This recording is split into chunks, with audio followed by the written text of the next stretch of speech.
Okay, here we go. Another week of Longshore and McKnight presented by Bud Light. Easy to drink, easy to enjoy. Hope you had a great weekend, everybody. I'm John Longshore. He's Barry McKnight, and we are ready to get it going. Yep, this is our Monday show, which is always full of reflections. You can divide it up the way you want it. The winners of the weekend, the losers of the weekend, the ones that everybody wants to hear about.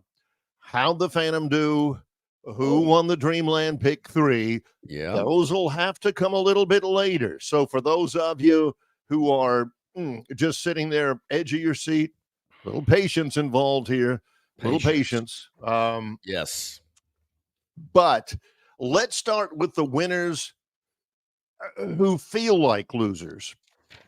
And you know that if you followed anything about college football, you know that Alabama pretty much stomped on Wisconsin 42-10. It was over anyway, but it was definitely over when the Wisconsin quarterback got hurt. Alabama does this all the time.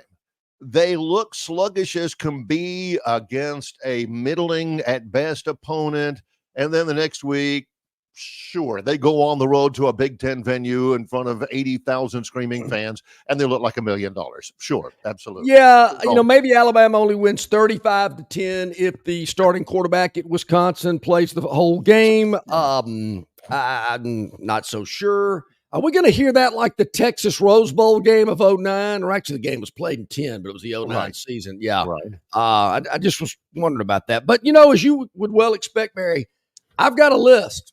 I mean, it isn't all pluses on this list. There's a couple of minuses that we'll get to in our Monday recap of grading Auburn and Alabama in their games over the weekend. But it's interesting, teams that were winners that felt like losers. What about the Georgia Bulldogs? That's exactly where I was. That's number one on that list. They won against Kentucky. I didn't watch a bit of that game. I was in transit back from Iowa, where Troy lost to Iowa 38-21, led at halftime.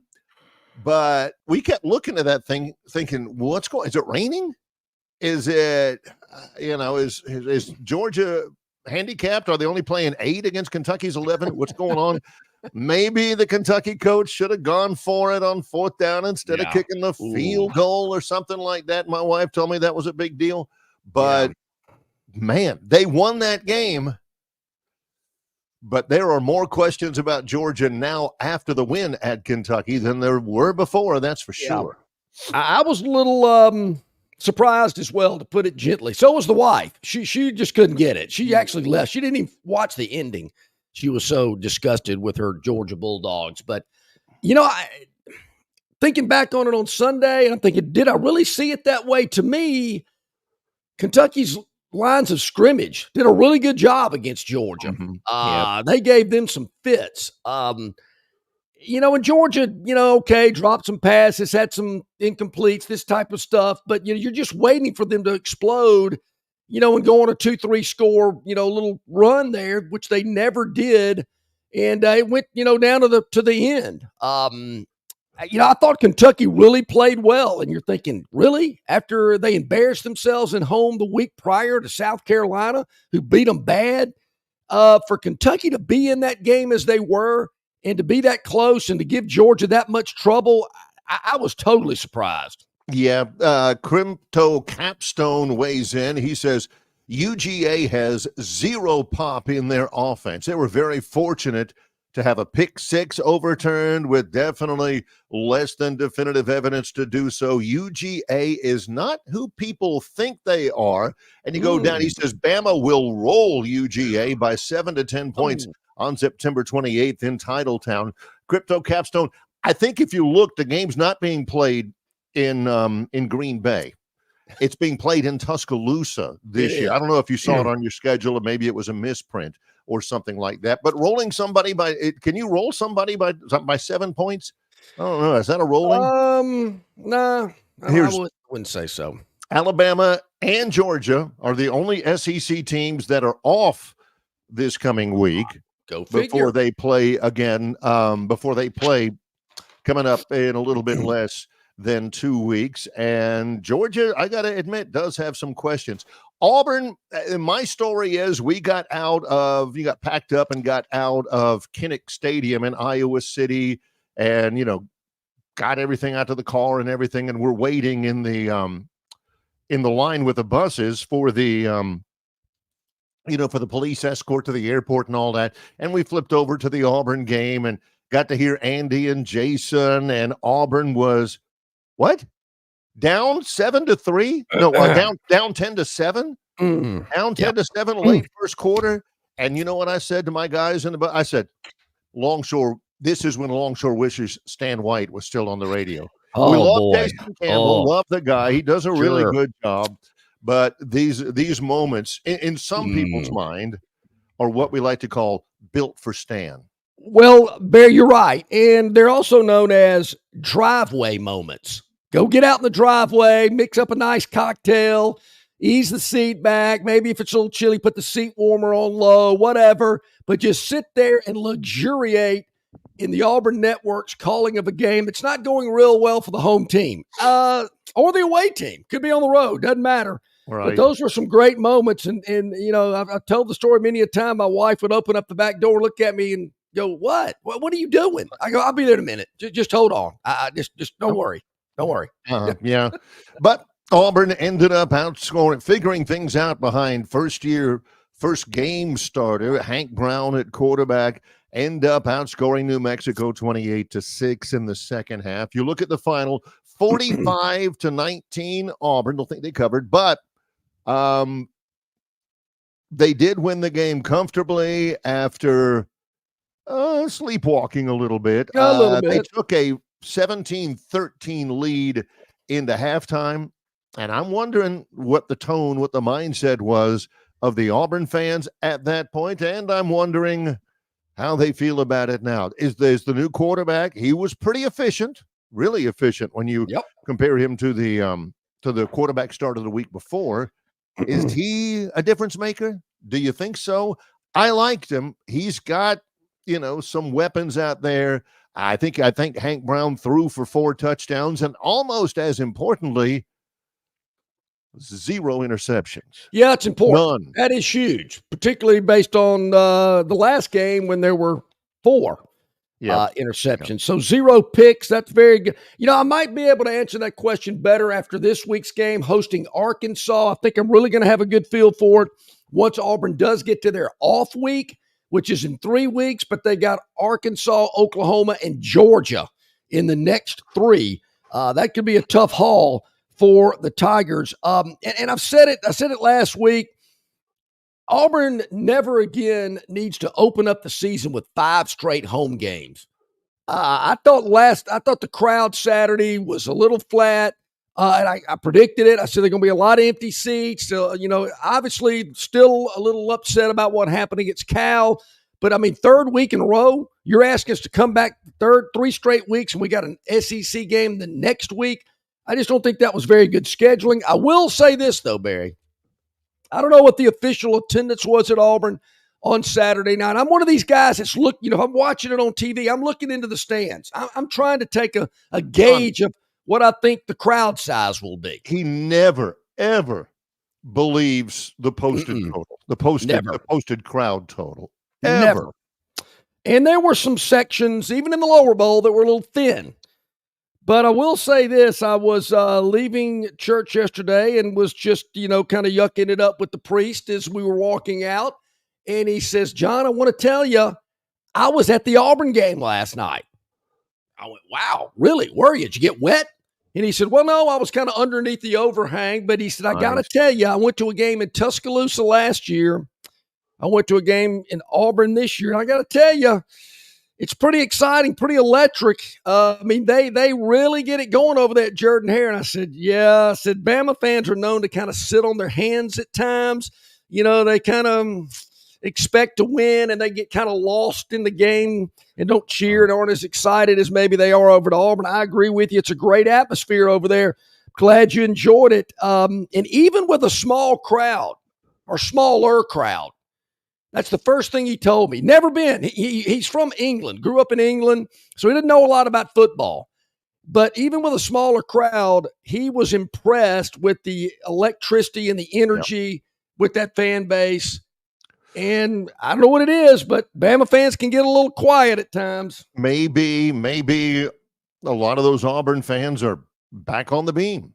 Maybe now they're like, okay, that was the difference. Now that we've got Hank Brown, I foresee SEC championship game appearance.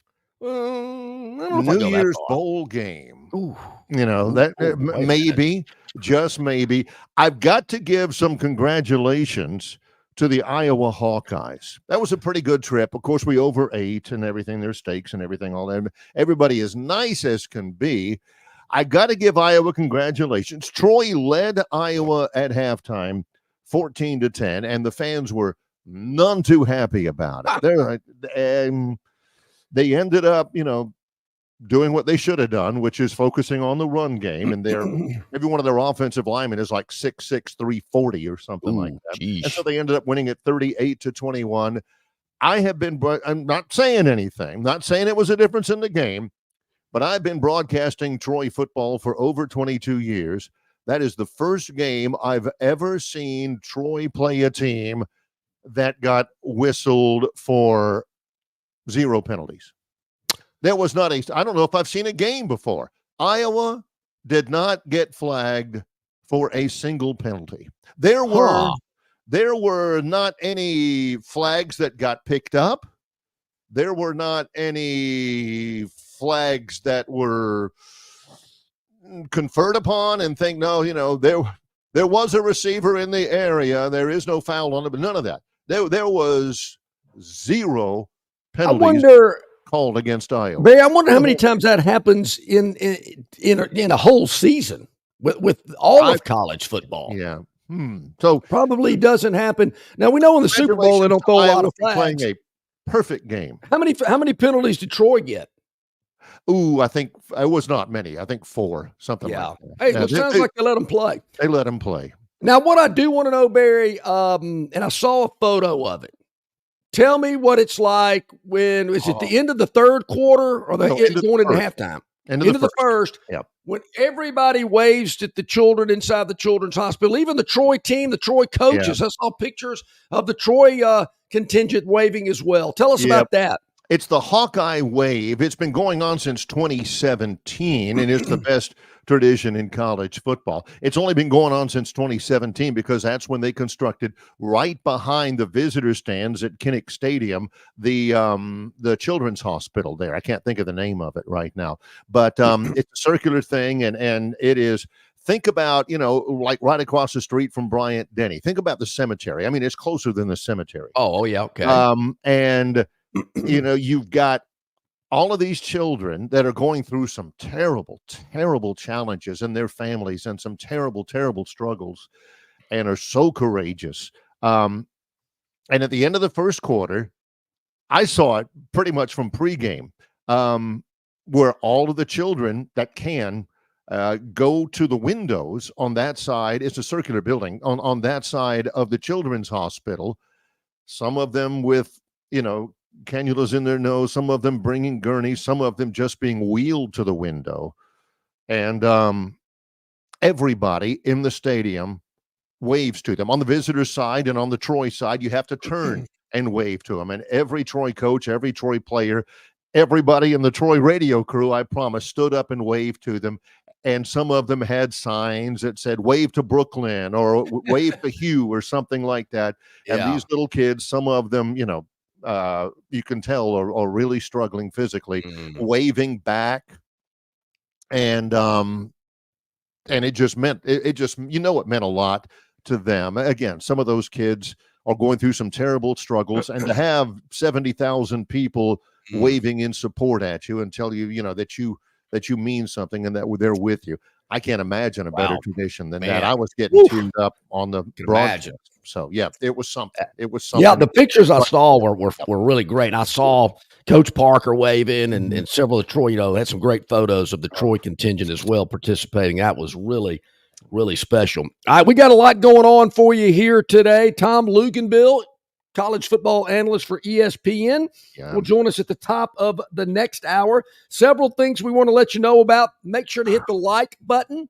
Hit the subscribe button. You'll never miss anything that we do here on Longshore and McKnight. Instant notifications. It'll come to your phone. You'll know we're on live or if we post some content. So subscribe. Hit the like button. It's very important. Also, we announced this on Friday. You can check us out on Spotify. Every episode is logged in at Spotify. Today's episode will be as well. So you can listen to the podcast at your convenience on Spotify. Make sure you check that out as well. Also, if you'd like to be a part of the show, you can send us an email at longshoremcknight@gmail.com. We'll try to get you in the queue. And we did it with Danny last week, and it was kind of average, I guess. I've heard better. But, I know Bob from Pike Road has expressed some interest, John from Wetumpka, JR from down in Lowndes County. So we can get you in the queue there if you'd like to do something about that. Also, we're going to reveal our Dreamland Pick 3 winner, Bear. We had, I believe, 4. Let me double check that. 4 or 5 that swept the board this week. Not easy. So we're going to have it isn't easy at all. We're going to have a draw off to see who our big winner is. I've got my grades for Auburn and Alabama. We'll go over those. And my new top 10. And, Barry, I got it on a different pad this week. I changed pads this week. So. American Express. You knew it had to be a free pad. It's a free one, yeah. So we're going to go over the top 10. We're going to go over the Dreamland Pick 3. Are we going to go over the Phantom? Did I eliminate that? The Phantom. Barry, you mentioned Mark Stoops and a bad decision he made. There's another coach out there that made a decision I wasn't real happy about. Yeah, and that'll be part of the Phantom recap as well. Yeah, that's good stuff. And Tom Luganbill as well. Lugs. Yep, that's right. So what do you say we take our first break of the show today, and we'll come back and get to it all? It's Longshore and McKnight. He's John. I'm Barry. It's presented by Bud Light. Known by avid golfers as one of the most beautiful and challenging stops on the trail, Cambrian Ridge in Greenville lies just 40 miles from Montgomery. It is well worth the ride for any golfer looking for 27 holes of jaw-dropping golf. The greens have been redesigned to accommodate the higher green speeds associated with the installation of the latest generation ultra-dwarf Bermuda grass. Located just 8 miles north of Alabama State Capitol, Capitol Hill features 3 18-hole championship courses. With more than 1,500 acres of golf and nature, the pure magnitude of this facility is amazing and allows each course to be drastically different from the other. Capitol Hill also features an innovative 360-degree driving range, 400 yards in diameter. Both locations on the Robert Trent Jones Golf Trail offer fully stocked pro shops with all the latest equipment and apparel. Great food and beverages in the clubhouse can be enjoyed both before and after your round. So get your group together and hit the trail. For tee times and more information, go to rtjgolf.com. Some days you hit snooze, but not today. Today you have to go on a run to get burgers for the tailgate. You've got to haul something heavy, a cooler stocked with Bud Light. You've got beer and football, nothing is hard. Until the other team scores. Bud Light, easy to drink, easy to enjoy. Enjoy responsibly. 21 plus, copyright 2024.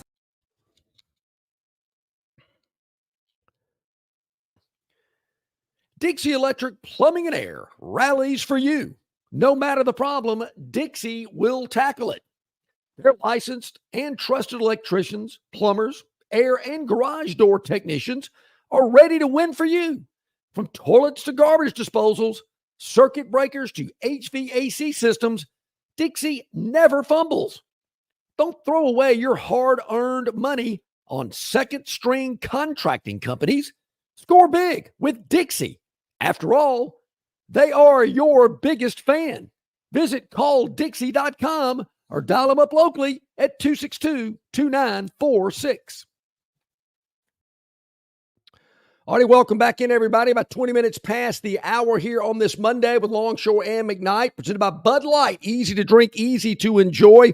Barry talked to several folks that made the trip up to Madison for the game on Saturday. Said it was a great atmosphere, great place to watch a game. The Wisconsin band actually played the Alabama fight song when the game was over. I remember Penn State did that many, many years ago. I don't know if that's a Big Ten thing or not, but I guess it is, because the Iowa band played the Troy fight song during the game as well. Maybe that is a Big Ten thing, because honestly, John, I've never heard it anywhere else, anybody else doing it like that. So, hey. Yeah, that's kind of a nice touch, kind of a classy move.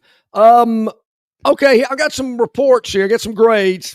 All right. What do you want to start with? The pluses or the minuses, the goods and bads? It's up to you. What would you like to hear first? Let's hear the minuses first. Okay. All right. What didn't sit well with you? We'll start with Alabama first. They played earlier in the day. The young defensive backs have got to get better. I know they got a couple of true freshmen back there at corner, but there were times, just like in the South Florida game, these guys were running around not real sure where they should be, and they got receivers running wide open. That's got to change when Georgia and Tennessee and Missouri come to town. Bear this in mind. Wisconsin threw for 141 yards in the game. 141. Their long pass in the game, 25 yards. Yeah. John says, out of position. Looked a little confused. All right. Even Joel Clapp brought that up. And Gus Johnson, man, Gus, how much coffee did you have before the game? Yeah, at one point, Gus, when the game is 35-10 going into the fourth quarter, bring it back just a little bit. Turn it down just a touch. I wonder if Gus got reprimanded by Fox, because he went on this rant about how great the SEC is and the venues in the SEC and what wonderful places they are to watch college football. And Klatt just went silent, like, we don't broadcast the SEC. You mean instead of watching these Big Ten games that we're paying millions and millions and millions, I'm telling you guys, fellas, the SEC is where it's at.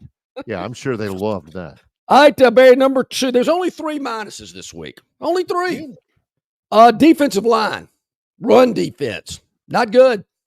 Not good on that run D. That defense has got to tighten up. 181 rushing yards? Yep. Not acceptable. 5.3 yards a carry? Oh. Yep. All right. And in this one, I don't want people to take it the wrong way. I'm just asking. Here we go.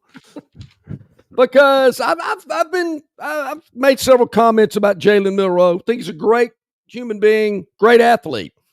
And he had a wonderful game. I mean, they were raving about Jalen. I mean, Gus Johnson, I thought he was going to jump out of the booth how much he loves Milroe. This is called the setup. Yeah, and I'm hearing people talking about him winning the Heisman. That would be great.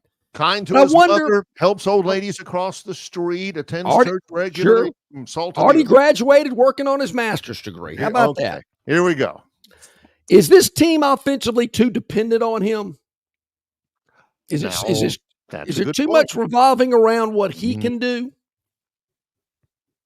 I just wondered about that. You know what I wondered about the game? And I got a chance, I'm working. The game was on in our booth in Iowa while I'm working, testing things out and all that kind of stuff. I'm wondering, has anybody heard that Ryan Williams is 17 years old and got reclassified? He should be a high school senior. I got it. Yeah. I understand. I've heard that before. Move on.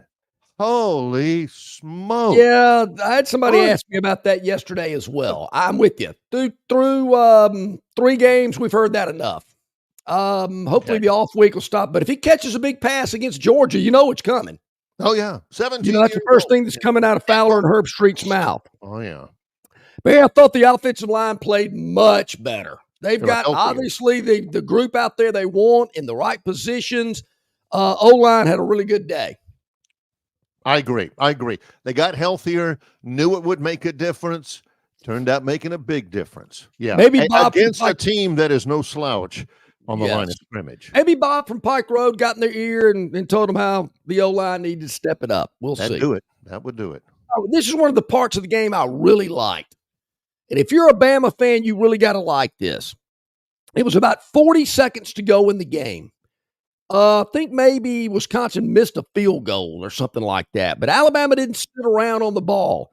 They had a big play, got to about midfield. I think Ryan Williams might have caught it. And then they went to another big play. They scored a touchdown with less than a minute to go before halftime, knowing they were going to get the ball back to start the third quarter. Correct, yes. Put their pedal to the metal, scored right before halftime, got the ball back to start that second half, and scored again. I thought that was really big. That just ended the game right there. That was enough. Wisconsin was done at that. I loved Kalen DeBoer being aggressive in that moment. Yep. That was in the first half with at one point, I mean, late in the first half, 14-3 Alabama. Things were going well, but yeah, with 19 seconds to go, 25-yard touchdown pass to Jeremy Bernard, and then they score, on the opening possession of the third quarter. And, Wisconsin didn't have the ball for a long stretch of time there. When they got the ball again, instead of being down 14-3, they were down 28-3, and the game was effectively over. Yeah. At that point. Yeah, I thought so. As for Auburn, 2 pluses, 2 minuses. I'll take it. 2 and 2. Kind of sounds like the Phantom this week. More on that later. I thought Hank Brown had a great game. Now, I don't know. People go, well, he's playing New Mexico. Look, kid's first start. Had butterflies, nervous. I don't care if he's playing Capitol Heights Junior High. Yep. Again, 235 yards in his first start, 4 touchdowns, 0 interceptions, and he didn't take a sack either. Yeah. You can win with that, John. Yes, you can. Yeah. You certainly can. I thought he had a good game. Jarquez Hunter, I know he's caught a lot of flack about an off-the-field issue.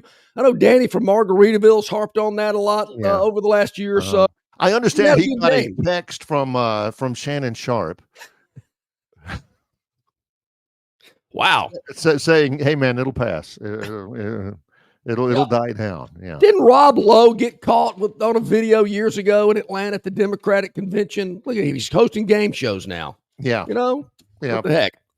You're talking about numbers. Yes. Auburn's defense gave up 448 yards to New Mexico. A lot in the first half. I mean, they could not stop him. To borrow a line from one of my most respected coaches, they went through Auburn like bleep through a tin horn. Yeah. I don't know what a tin horn's got to do with it, but yeah. In the secondary, I don't know who had a worse night. Auburn's or Alabama's. Well, they played in the daytime. But mentioned earlier about Alabama's young corners, freshmen. Auburn secondary, I've noticed this through 3 games. That's an area to me that they got to get fixed. Well, they gave up passes of 55 yards, 41 yards, 33 yards, 21 yards. When you see one of those guys with the white jerseys on, do not let them behind you. How about that? Let's try that out. Yeah. I agree with it. Probably more than anything else. I agree with that. That secondary, which was not good in the loss to Cal, was still not good enough. Yeah, Mexico. Got to get that. Got to get that worked out. So that's kind of my feeling there. Looking at the rest of the conference, talked about Georgia and their slim victory over Kentucky. How much longer before Billy Napier gets a pink slip? Oh, gosh. The clock is ticking. Florida loses at home to Texas A&M 33-20. A game they should not have lost, much less. I mean, they'd have had that in their back pocket in some of the glory years. He does not have much of a future. Weigh in on this. Okay. Tennessee. The Volunteers, they halfway through the first quarter, they're up 16-0 over Kent State.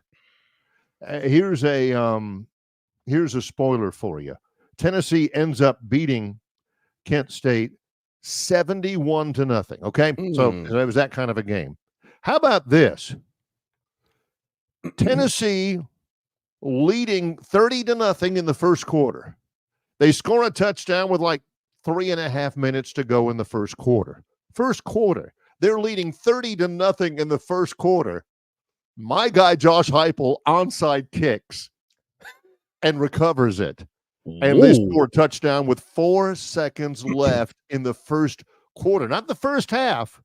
They onside kick it up 30 in the first quarter, get a touchdown late in the first quarter, take a 37-0 lead into the second quarter. That is Lane Kiffin-esque. That's something that Kiffin would have done. Not good. If you believe in the world of college football or in the world of sports, there's karma, and what comes around goes around. Ooh. There's probably going to be some karma coming up to Tennessee. I want to see what they do in Norman this week. They travel to Oklahoma. It'll be the Sooners' first SEC matchup against an SEC team, and Tennessee heading out to Norman for that game before Oklahoma comes to Auburn the next week. Florida, though, Barry, never in that game. Texas A&M took care of them down in the swamp. Everything I'm hearing and reading is just a matter of time. If you know you're going to get rid of him, what are you waiting on? And like always, John and I, whenever we talk about this, JD, by the way, says Napier doesn't make it to Wednesday. We always, when we approach something like this, and we're sensitive to the coach and the family and all that, our first thought is always, well, if you get rid of him, who are you going to get? You know what the name is. 80% this, 80%, he's done. He'd walk to Gainesville. Lane Kiffin. Again. Yeah. And I get it that he's a hot commodity and he'll move the needle and all that. But at some point, it's got to be tiresome for Ole Miss because these people aren't just whistling in a teacup. These rumors are not always just irresponsible people saying, somebody somewhere's got to be feeding those rumors, right? Well, it might be Kiffin. That's what I'm saying. That is feeding you. I talked to a big Ole Miss guy. He was watching the game Saturday night, and we chit-chatted a little bit. And I said, well, what about Lane to Gainesville? He said, well, his Lane's mother, sister, and daughter live in Oxford, love it, don't want to leave. He said, money won't be a problem. Ole Miss will pay Lane whatever he wants. Now, if it's facilities, things of that nature, they might not be able to match Florida in that department. But, and this is coming from an Ole Miss guy. He didn't want to lose him, but he felt that Ole Miss would financially do what it would take to keep Lane in Oxford. And, he's got free reign over there. We've talked to our friends that cover the Rebels. It's Lane Kiffin football. It isn't Ole Miss. It's all about Kiffin, and they're fine with it. They get it. They don't have a problem. But something's got to happen at Florida because that is a train wreck. As it is in Tallahassee, Florida State 0-3. Memphis, you know about Memphis. Troy played them 2 weeks ago. Goes in there and beats Florida State at home 0-3. And this guy's complaining about not making the playoff last year. He hasn't won since the complaints start. And he becomes, Mike Norvell, Florida State, becomes the answer to a trivia question. Who is the coach of the first team in 2024 to clinch not reaching their projected season win total? Yeah. The Vegas guys had said Florida State, the number on their win total, 9.5. 3 games in, they ain't going to get there. Well, Barry, I'm getting a little nervous when it comes to win totals at 2.5 because Vanderbilt, I thought, I made this prediction back around Memorial Day weekend that Vandy goes over the win total of 2.5. They'd already put 2 wins on the books. They're about to get their third this Saturday, I'm thinking. And they go into Georgia State and lay an egg, and now I'm looking at the schedule. I'm not sure they can win another game. Missouri on the road next week. Missouri is all that. Yeah, Vanderbilt had no excuse, none, for losing that game to Georgia. None. I don't know if we're going to hear from the Butler Georgia County State. Commodore Club today after that loss, unexpected by the doors. We said this last week, too, and it came close. Brian Kelly almost didn't get on the plane back to Baton Rouge on Saturday. Dodged a bullet. Won the game. but it wasn't pretty. Another one like Georgia, another one on my list of winners who felt like losers. And, of course, South Carolina was a loser that had to feel like a loser. They had it all set up. This was going to be the entree on a national scene of Shane Beamer. College game day was there. They had them, all the raucous fans and everything, and they had the lead a lot. Couldn't seal the deal. They get a loss that felt like a by gosh loss. Well, Barry, it was a tough one, but probably the toughest of all is how do you lose at home to Toledo? And I'm not talking about just a fluke, late second field goal, get beat. Toledo. Anybody? Mascot, John, real quick. I don't know why, but they're the Toledo Rockets. Rockets, yes. They go into Starkville on ESPNU, and Toledo, at one point in that game, Toledo led 35-3. 35-3, Toledo over Mississippi State. Mississippi State scores a couple of touchdowns afterwards, but then again, so does Toledo, and Toledo wins it 41-17. It's things like that, Barry. 35-3. Yeah, it's things like that. Losing at home that badly to a team like Toledo, agreeing to play home and away and go to UAB, go to South Alabama, wherever you're going. You're in the SEC. You don't do stuff like that. You're this close from being kicked out of the league if I was running the show. You better get your act together over there in Starkville. That's embarrassing. That is totally five times in that game. Terrible. Toledo sacked the Mississippi State quarterback, Principal Rooney, 5 times. Unbelievable. That's tough, and it's interesting because Florida will go to Starkville this Saturday, and 2 programs that are reeling. Lose or leave town. So this game Saturday in Starkville with the Gators and the Bulldogs get together. If you're Scott Strickland, the Florida athletic director, you think, okay, all right, Mississippi State is horrendous. We're horrendous too, but maybe, just maybe, all right, if we get rid of Napier by Wednesday, get an acting coach in there, boom, get a win at Mississippi State. All of a sudden, people are saying, oh, it was Napier that was the problem instead of several other things.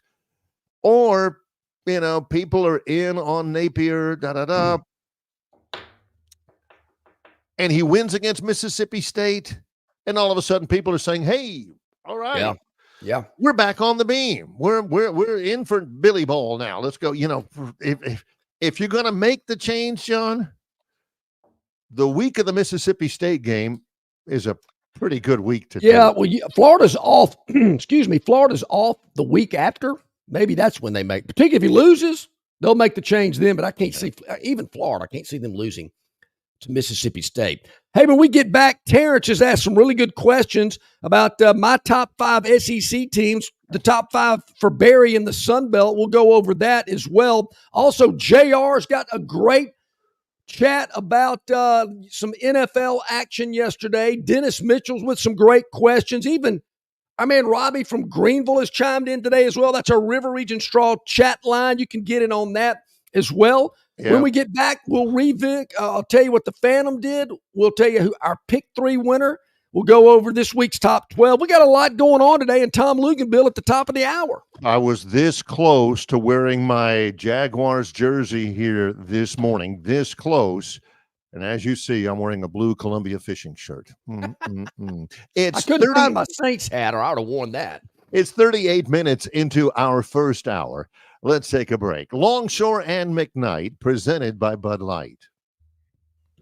All guests of Longshore and McKnight appear on the City of Montgomery Guest Hotline. Check out the most interesting and informed personalities in sports, covering Auburn, Alabama, Troy, Alabama State, and all the major sports teams across the country. Longshore and McKnight have the best guests, brought to you by the City of Montgomery. To find out everything you need to know that's going on in the capital city, check out montgomeryal.gov. That's montgomeryal.gov.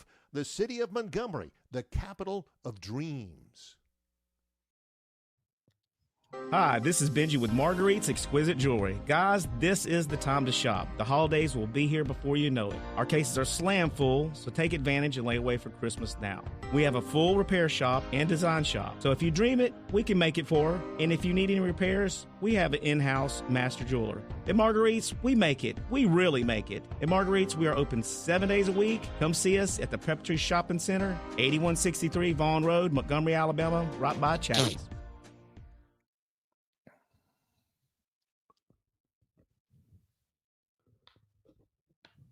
All right, back at it here on a Monday. Some great chats on our River Region Straw chat line. You can get in on it as well. This will ease into what we were going to get to next. Terrence wanted to know what I thought the top 5 teams in the SEC are currently. Wanted to know who you thought the top 5 in the Sun Belt are currently. I'm trying to think about that as well when it comes to Sun Belt. I'm interested to hear what you think of the top 5 teams. Well, in the Sun Belt Conference, as it stands right now, of course, Troy is over 0-3 overall. Home game against Florida A&M coming up. Right now, the teams in the Sun Belt Conference that are surprising so far, Coastal Carolina's 3-0. They had a big win over the weekend. James Madison 2-0. Also, the 2 Louisiana teams are unbeaten. They're both 2-0. ULM is a big surprise, and Arkansas State is 2-0. The teams that look the best, South Alabama had a huge win against Northwestern State. They scored 80-something. Did they?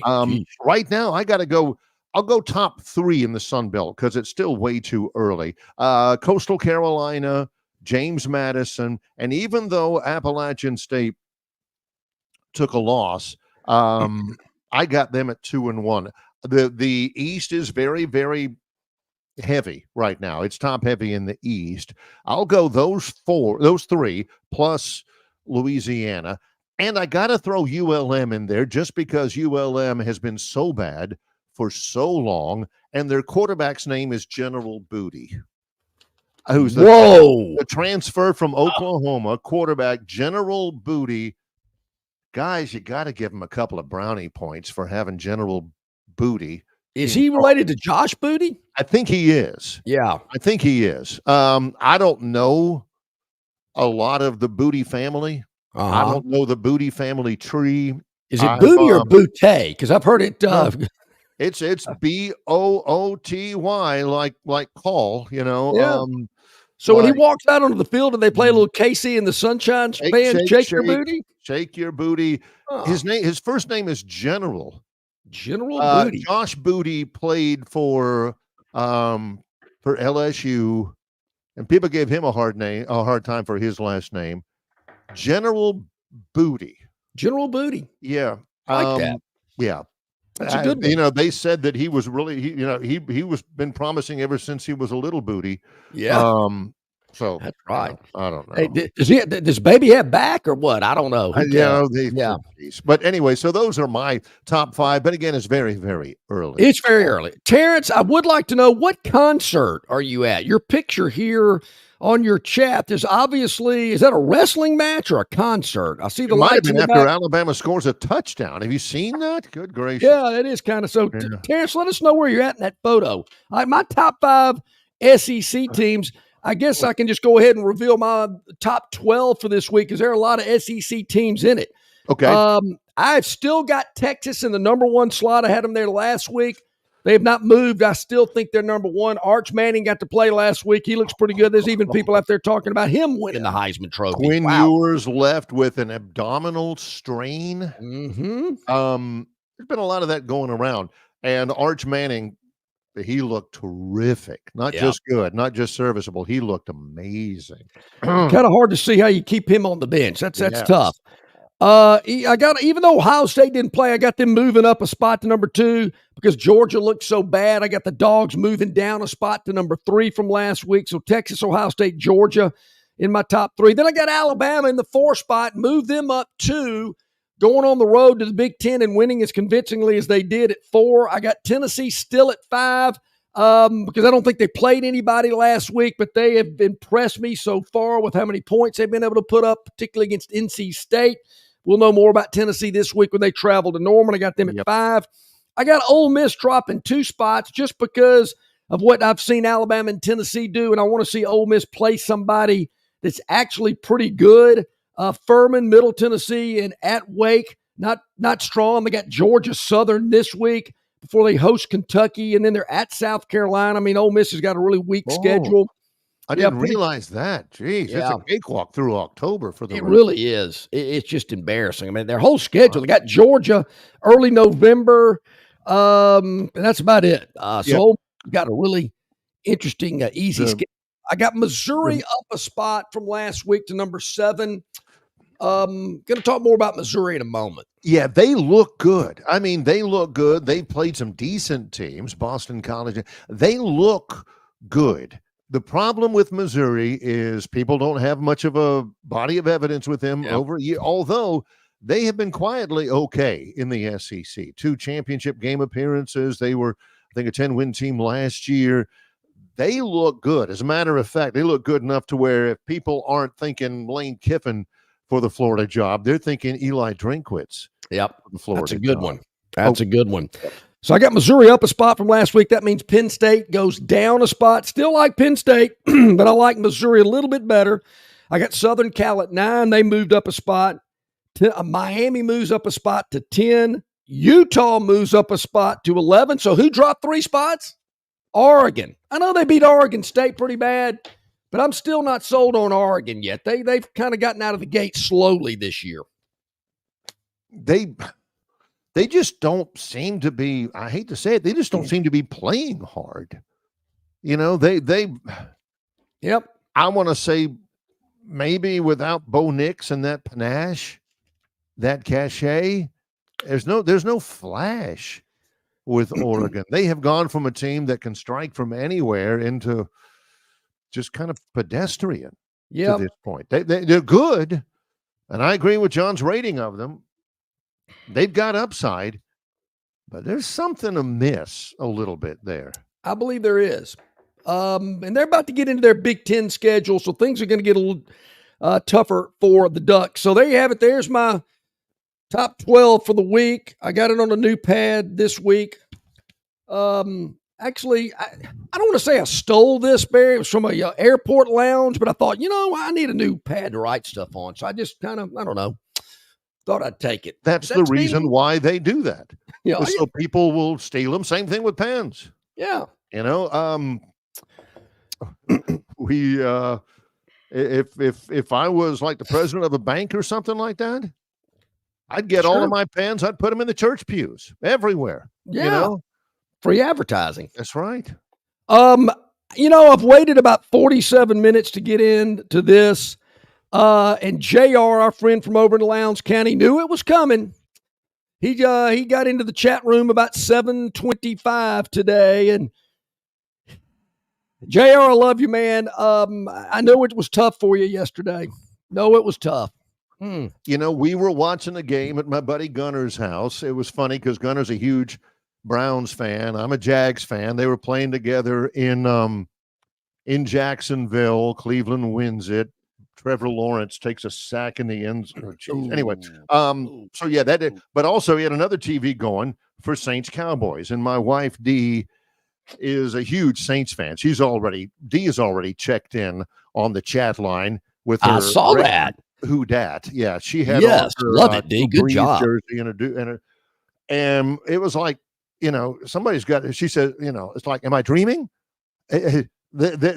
Maybe they don't know that Alvin Kamara is an eligible receiver or something. Kamara scored like 4 touchdowns in the game. Saints beat the Cowboys 44-19, and they looked good. I'm not going to take anything away from the Saints. They looked dynamite.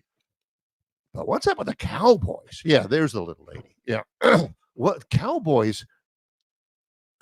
What was that? Well, I think JR kind of hit on one of the points, a point that I hit on. How long ago was that? 7-8 years ago in the showroom at Stivers when I said Dak Prescott is not a top 10 NFL quarterback, and you could have heard a pin drop after I said that. And he still hadn't proven to me that he is. I think that's one of their big problems. Several picks at inopportune times. Well, when is there a great time to throw a pick? I hate when announcers goes, that was a bad time to throw a pick. Mhm. But it's amazing. Pick a good time. Okay. Like when? At one point in the game, I think the Saints have scored on every drive they've had so far this season, except maybe the last one yesterday when they were trying to run the clock out. Right. And that's amazing that the punter's over there doing crossword puzzles. This is the NFL, and you can't stop them. If it's college, if it's, Tennessee versus Kent State, I get it. But these are, for Dallas's case, extremely well-paid NFL players, and they cannot stop the New Orleans Saints. Alvin Kamara, when he's healthy, he is amazing. Yeah. And they've got a couple of new wide receivers there as well. Derek Carr coming into his own. Look, it's a long season in the NFL. I get it. You can't get too giddy. It's just one game. But for the Saints to be 2-0 out of the gate, I think that's really impressive. Yeah. They got a big one coming up. Philadelphia's coming into the Superdome this Sunday. Philadelphia's playing the Falcons tonight on Monday Night Football, I believe. But so far so good. And Dennis Allen, the coach, who's been a defensive coach, catching a lot of crud because their offense has been struggling over the last couple of years. Looks to me they've made some big time offseason adjustments on offense down in New Orleans because, man, they are humming offensively. Now, we're getting some good content in here from a new viewer, Kirk Lehman. Kirk checks in, and he wants to know this. We have a lot of inside stuff, as people who have known and worked with each other for 26 years normally do. And he's asking about Stan White. He says, Stan White, is he the former Auburn quarterback? Yeah, he also played for a little while for the Giants. Stan White was really good. I think his best year at Auburn was, of course, the 11-0 year in 93, but he also had a very good redshirt freshman year, a little spotty in between. Yep. And for years and years and years, until last year, Kirk, he was the color analyst on the Auburn Sports Network, first with the late, great Rod Bramlett, who I love like a brother, and now with Andy Burcham, who I love like a brother as well. But he retired before last year began, before the first year of Hugh Freeze. I think Harsin did it. No. And the hand-wringing and the teeth gnashing from the Bama faithful was palpable. They were like, no, because believe me, there was nothing Bama fans liked better. Nothing. Natties, whatever, recruiting national champion. There's nothing they liked better than for Auburn to struggle when they shouldn't be, and them to turn on their radios. And John, who doesn't own a radio, running out to his car and turning on the radio and listening to Stan talking about what? The referees. Yeah, it was just going to call it on Auburn, Rod. Yeah. I don't know what. That's if I was the Auburn network, Barry, I would have done whatever it took to keep Stan White. We'll drive you down here. We'll fly you up sepalarly. Here's a blank check, Stan. Yeah. Here's a pen. Just you sign your name and put a number in there. Oh, he was so good. We get all excited on Mondays. Do we have one more break this hour before we get to Luganbill? I thought we did. Yeah, I thought we did. So what do you say we take it so we have plenty of time for Luke's coming up in a little bit less than 10 minutes. Longshore and McKnight, presented by Bud Light. Shopping for a budget-friendly, reliable used car, or maybe a stunning new Chrysler, Dodge, Jeep, or Ram? Well, in Prattville, it's always a process that starts with the team of professionals from Stiver CDJR. Thanks to years of experience helping others in the local community enjoy premium service, low prices, and access to a wealth of amazing new and used cars, it's safe to say that Stiver's Chrysler, Dodge, Jeep, Ram is the name to beat in Prattville.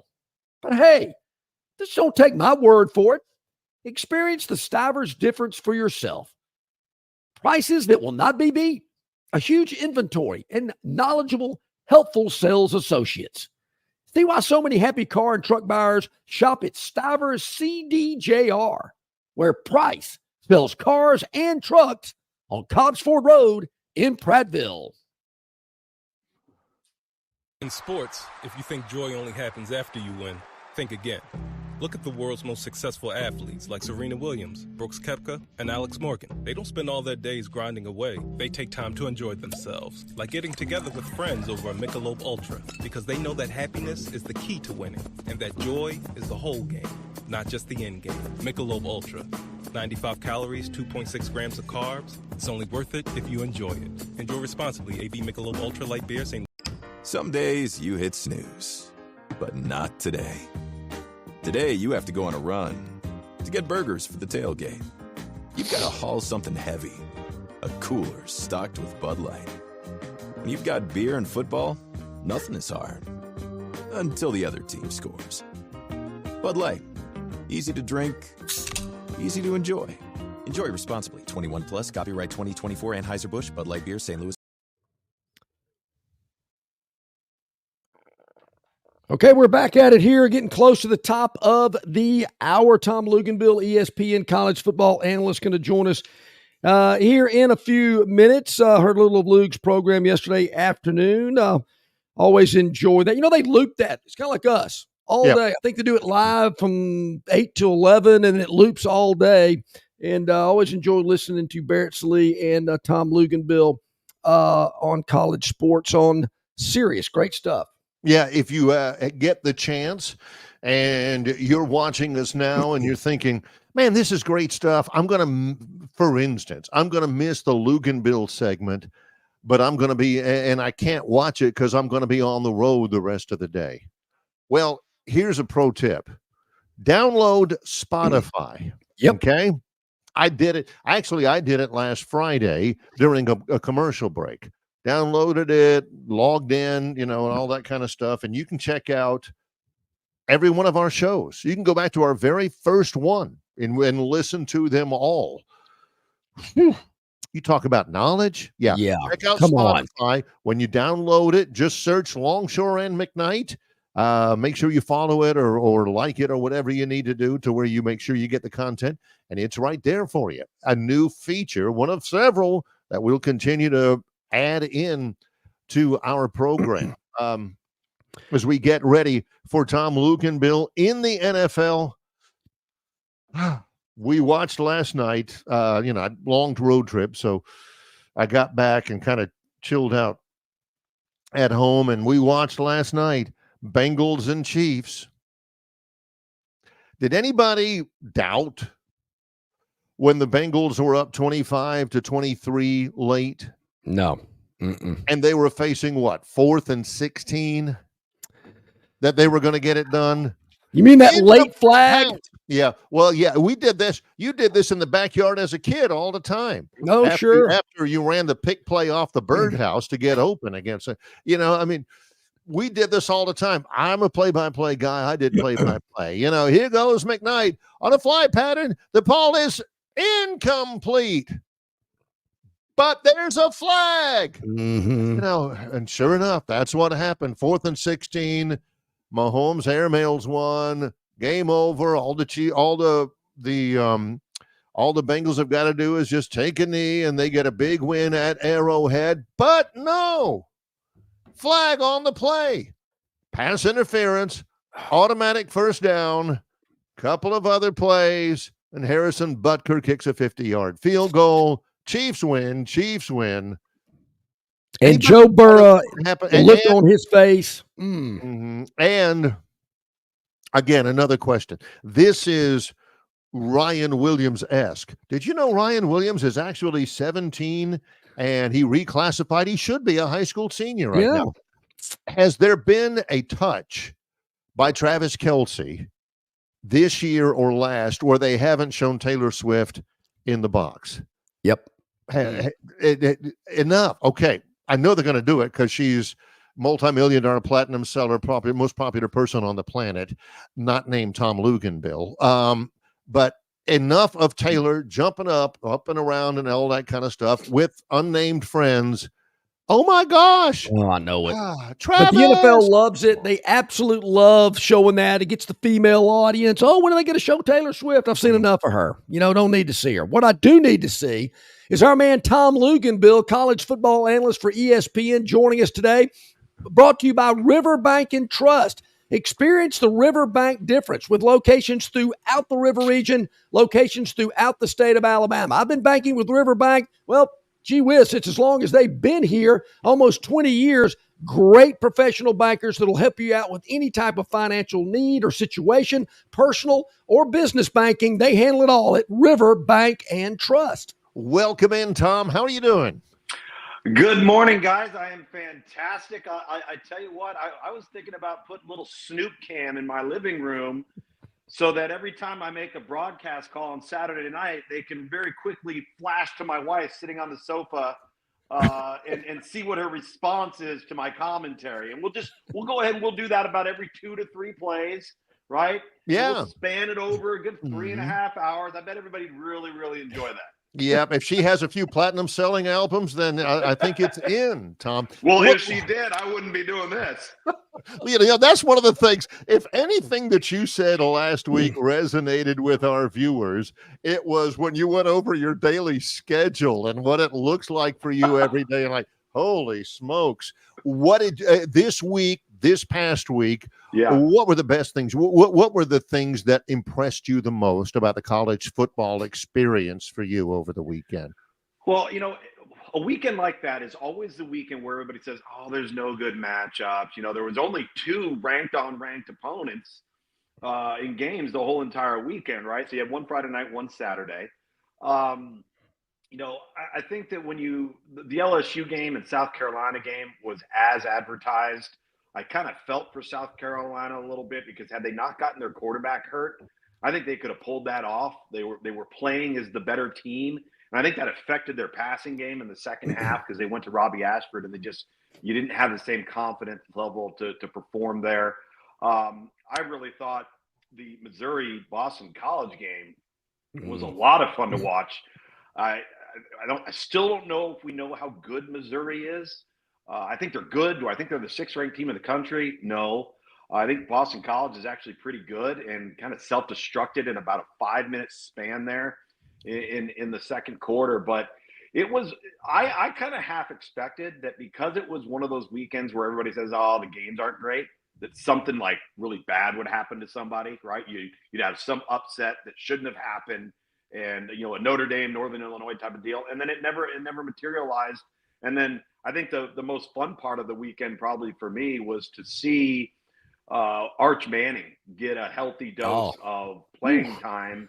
And it became very, very evident that their schedule, if you look at it going forward, if Quinn Ewers is out, let's just say 2 weeks, 3 weeks, they're going to beat the people on their schedule because that kid's good enough to do it. Yep. All right, Lugs, before I ask you a football question, I got to get in on the fun. Just proof that I listened to you guys on Sunday. I like my steak medium rare. Okay. If it's more than medium rare, I'm sending it back. I'm with you. I'm with you. Got to have it medium rare. I do not like candy in my Blizzard because the candy gets hard. So I like more like maybe a Oreo cookie or maybe just some hot fudge in there. But the candy in a Blizzard, not for me. Okay. Now, what about yesterday's call? What is the ideal tailgating drink on a college football Saturday? It depends on where you're tailgating and the time of kickoff. So give me an example. Well, if you're in Baton Rouge, they put the beer away about noontime and start getting into the harder stuff because I've experienced that multiple times. Water, yes. The brown water. Yep, they get into that. They might start with the clear water, then it evolves into the brown water there in Baton Rouge. People complain about going to games in Baton Rouge, Lug. I've been to just about every stadium in this league. To me, it's the best road trip of any of them going to Baton Rouge. I love it. Dude, you get a night game against a ranked opponent in Baton Rouge, forget about it. Forget about it. I mean, like I told basically, I don't know if you're familiar with it, Barry, but so what Barrett and I do every Sunday is we basically have a password question. You got to answer the question right as a caller, or you don't get to stay on the line. Then we allow you to proceed, or we cut you right off. Right. All right. So I kept waiting. It took about 2 hours before somebody finally said bourbon and Coke. Because, my wife's from the state of Alabama. I lived in North Alabama for several years. And what I always learned was that's called a Bear Bryant. If you go and you order a Bear Bryant, that's bourbon and Coke, right? I don't know how much Coke was in that drink, but I'm with you. The theory's there. Not much. Yeah. Not much. Maybe a splash, a little drizzle. But it took a long time. I was surprised. I thought, like, literally, first two calls, somebody would go bourbon and Coke, and nobody did. Well, that is interesting, Luke. Yeah. I'll say another good one is going to a game in Lexington. I'm a Scotch drinker, not so much a bourbon drinker, but the last time I was in Lexington, there was no Scotch anywhere. You had to drink bourbon, which I did enjoy some good stuff up there. They treated me some aged bourbon, and it was good. So those two are probably two of my favorites. Well, I'm a company guy. I'm going right there. You know, pre-game drink. Bud Light. Let's go Bud Light. Yeah. Yes, the sponsor product. That's why Barry's the smartest of the duo here, Luke. Barry's really smart. Somebody's got to keep the lights on. Did you see any reason why Georgia struggled so badly at Kentucky? We're getting people off the Georgia train, which is, I think, way too early for that to happen. Well, remember what I said last week about Alabama? You know, I feel like I got to be the voice of reason here. Number one, Georgia has done this like 3 or 4 times now against Kentucky. Mm-hmm. One year it was 14-3. One year it was 16-6. They did this against Missouri a couple of years ago. They did this against Auburn last year. So I don't want to indict them on this. But 2 things stood out to me. They couldn't run the football, not to the level that they have become accustomed to. I don't think people realize sometimes that everything around Georgia's success offensively revolves around running the football because they are a play-action football team. Well, when you're not effectively running the football, then it takes you out of your comfort zone and who you are and who you want to be because they're so used to imposing their will on people, and then the play pass becomes wide open, right? Well, that didn't happen. And then they also had 9 penalties. You know, that's very uncharacteristic of Georgia. And so I loved Kirby Smart's comments post-game about resiliency and finding a way and having mental toughness and competitive temperament. And for him and his staff, it's a great opportunity to get away with one, right? And have a ton of teachable and coachable moments off of that tape to hopefully not have it happen again. Yeah, got an off week before they travel to Tuscaloosa for that big matchup in 2 weeks. I'm sure there'll be a lot of teaching moments over in Athens. Speaking of teaching moments, will there be many after Alabama's big win in Madison? I mean, 42-10, Jalen Milroe had a great game, but were there any areas in that game, Tom, that you think Alabama's got to get better in? There were some times during the game, not consistently, there were some times I thought they were so aggressive and playing so hard on defense that they gave up some stuff on the ground that was uncharacteristic to their nature defensively. It's clear to me that LT Overton and Quay Russaw have kind of changed that defense in terms of the attitude of it. I mean, they play hard, they play fast. I feel like every time you're watching them on defense, number 13 just like flies across the screen like a blur. I mean, Malachi Moore is a football playing Jesse. And so I'm impressed with them. I think the number one thing that stood out to me, and I don't know if you guys caught this or if you would have thought about this, and maybe you have, was when they got that ball back with 36 seconds to go, going into the half, knowing they're getting the ball out of the locker room, do you kind of get the sense that maybe Nick Saban and the previous staff would have said, all right, let's run this sucker. Let's take a knee. Let's get into the locker room. And Kalen DeBoer put the pedal to the floor and said, nope, here we go. Our goal is to score when we're on offense, create explosive plays when we're on offense. There's 36 seconds. That means that's 36 seconds until we score again, right? And I just thought the aggressive approach was awesome, a little bit new, maybe deviated from the past a little bit.